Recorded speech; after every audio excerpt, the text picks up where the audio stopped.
রাজ্য সরকারের চালু হওয়া অনেকগুলি কর্মসূচি, যেমন বিবাহ দানের জন্য 25,000 রূপশ্রী বন্ধ হয়ে গেছে, সমব্যথী ক্রিমেশনের সময় 2,000 টাকা বন্ধ হয়ে গেছে, এবং লক্ষ্মীর ভাণ্ডারও বহু জায়গায় বন্ধ করে এইসব করছে।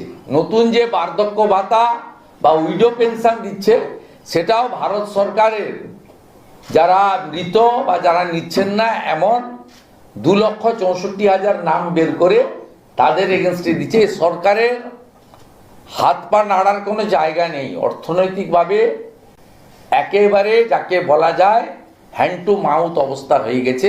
24 পরগনার ফলতা 17,000 ভুয়া মৎস্যজীবী দেখিয়ে আমফানের মৎস্যজীবীদের জন্য ক্ষতিপূরণের টাকা তুলে নিয়েছে জাহাঙ্গীর খান। তার বড় পার্সেন্টেজ ভাইপোর কাছে পৌঁছে দেওয়া হয়েছে। 17,000 নাম আমরা প্রকাশ করে দেবো একটা ফলতা ব্লকে আমফানে। বা আপনাদের প্রতিনিধি তো ওনার সঙ্গে আছে, নিশ্চয়ই কয়েকজন আছে, তা তাদেরকে বলুন যদি স্কোপ পায় জিজ্ঞেস করতে। উনি তো নিজে বলেন প্রশ্ন নেন না, তাও বাছাই করা লোকজন আছে, মানে শুধু বাছাই করা চ্যানেল নয়, চ্যানেলেরও বাছাই করার লোক আছে। প্রত্যেকটা লোকসভা ভোটের আগে দাবি করেন মমতা ব্যানার্জি প্রধানমন্ত্রী হবে,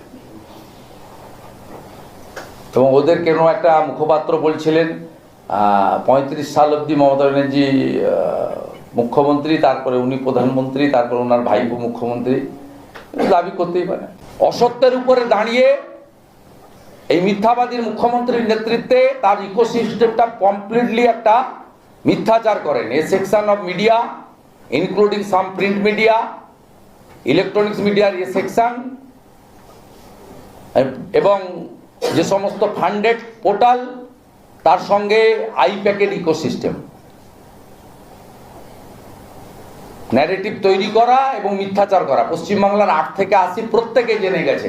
আপনারা যখন মুখ্যমন্ত্রী লাইভ দেখান, এক বিশেষ কমিউনিটির কিছু লোক ছাড়া গোটা বাংলার লোকেরা যারা পরিচিত বিজেপি নয়, তারা কি কমেন্টগুলো পড়ে একবার কমেন্টের উপরে অ্যাসেসমেন্ট করবেন, তাহলে বুঝতে পারবেন এই মুখ্যমন্ত্রী 2011-তে কি ছিল, আজকে কোন জায়গায় গেছে। তার জন্য উনি নিজেই দায়ী।